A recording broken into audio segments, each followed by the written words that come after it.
Welcome back to Canadian Guns.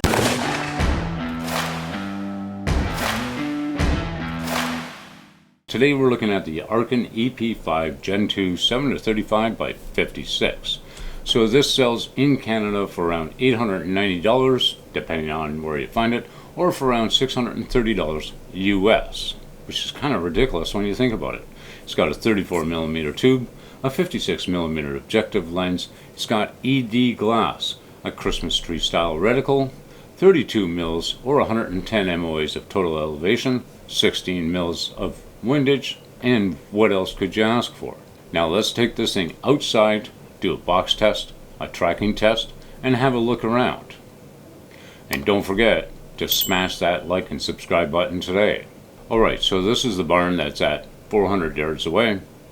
You can see a lot of detail on the siding of the barn itself. You can pick out, like the edges of the window and the door and everything around it. It looks good so far. Now when you start to zoom it up, you're going to notice the eye box starts getting a little tight. It's still bright and clean looking and crisp, but if you shift just even a little bit, you're going to start to fall off that eye box. But hey, this is only a $900 piece of glass. Now this is the fence and trees at 750 yards away. You can see a lot of detail of the fence and the trees themselves. It still looks incredibly clear. Now this is the dead tree at 1,000 yards. This is where the scope is going to really start to show what it can and can't do. So it still looks pretty good and clear. There is a little bit of color fringing going on the edge, but it's not too bad. You can still see a lot of detail of the tree itself, but when you start to zoom in, it starts to take the toll on the eye box. And when you really zoom in, you can really see what I mean. So the field of view at 7 times magnification, you're going to get about 16 feet at 100 yards, and at 35 times it really tightens up and goes down to 3.4 feet. So not very panoramic, but that's typical for this kind of zoom range. Now the parallax adjustment on this scope starts all the way down at 25, goes to 30, 40, 50, 75, 100, 150 to 200, 300, 500 to infinity. It's very smooth. It doesn't feel gritty or grinding or even loose for that matter. It's very buttery, actually smooth. The knurling on it is very nice. It has a nice texture, so even if you're wearing gloves, you're going to be able to hang on to this with no problem. Now the illumination, like I said, only illuminates in the center area of the reticle, so it doesn't illuminate the entire reticle. What I found was the illumination knob is kind of stiff. It does have an on and off. There is 6 settings to it, but you do have to make sure you're hanging on to this when you're turning. Now it could be the fact that it's still pretty new. I haven't used it that much this year, so yeah, maybe it'll break in and loosen up on its own. Now the reticle is a Christmas tree style reticle with a floating dot. It's not bad. I would have liked to seen the tents a little closer to the floating dot than what it is. So if I'm holding over, it makes it a little difficult if you're holding over just off from, say, the floating dot itself. But it's still not that bad. Now the turrets.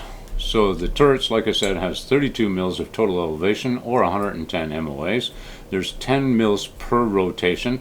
It does have a screw type zero stop. So to reset your zero, you just have to unscrew it from the side, unscrew it from the top, set it to 0, so you don't have to take the cap off. Once you have it on 0, just screw it down from the top, lock it in on the side, and you're good to go. The turrets feel very tactile. They're very audible, very responsive. There's no mush to them at all or anything like that. It feels very, very good actually. I do like the knurling on it. Makes it easy to hang on to. And as you can hear, they're very audible.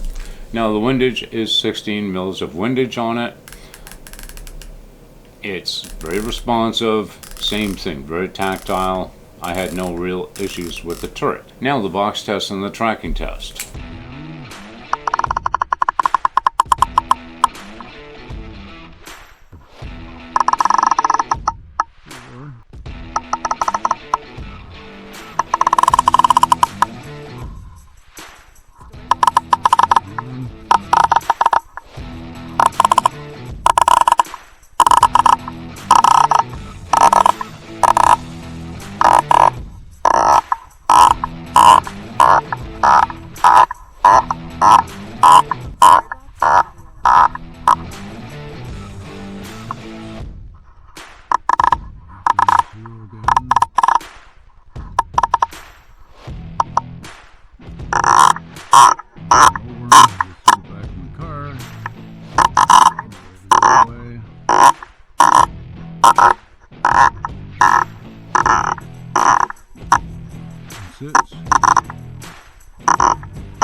So it passed the tracking test for going up and down, side to side. It was off just by a little bit, but it's not bad. The box test, it passed that. Now my setup is still kind of wobbly. I'm using it off a tripod. I don't have the perfect stabilized base for it right now. Hopefully next year I will. But truth be told, this thing passed. There's nothing really wrong with it for a $900 scope. Now, is it as perfect as a Night Force, a Tract, or anything that's from $2,000 up? No, it's not even trying to compete with that. So it passes. To me, I'm good with that. Now, the magnification on this is 7-35. It's very smooth. There's no grit to it at all. It's still kind of stiff, but it'll probably, loosen up a little more the more I use it. The ocular is the same way. The ocular is very smooth. There's no wobble to it. There's no grittiness to it. Hey, it works. There's nothing wrong with this so far. Now the warranty. So the warranty is basically a transferable warranty. You don't have to keep the receipt for this after you bought it. So if something happens to it, it breaks for some unknown reason, you can get in touch with Arken. They'll fix it for you, or they'll replace it. To me, that's good news. So what do I think in the end? Well, I don't like the fact that it didn't come with the throw lever. Would have been nice for a throw lever.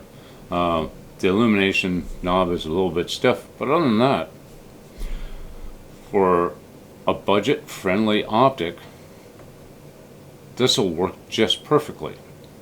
Now, if you're on a bit of a budget and you're just getting into, long-range precision, PRS, 22 rimfire PRS, or anything like that, and you don't have $3,000 or $4,000 to spend on an optic, this is going to get you 80% of the way there. And in my view, that's a pass.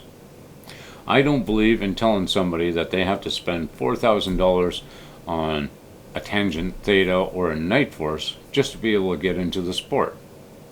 I think you should get into it with what you can afford to spend. There's nothing wrong with that in my view. So this to me is a pass.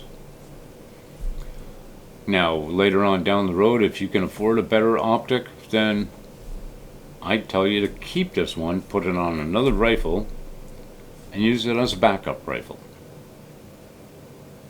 And I'd be happy, very happy with that. So there you have it, guys. There's my review of the Arken EP5 Gen 2 7-35x56.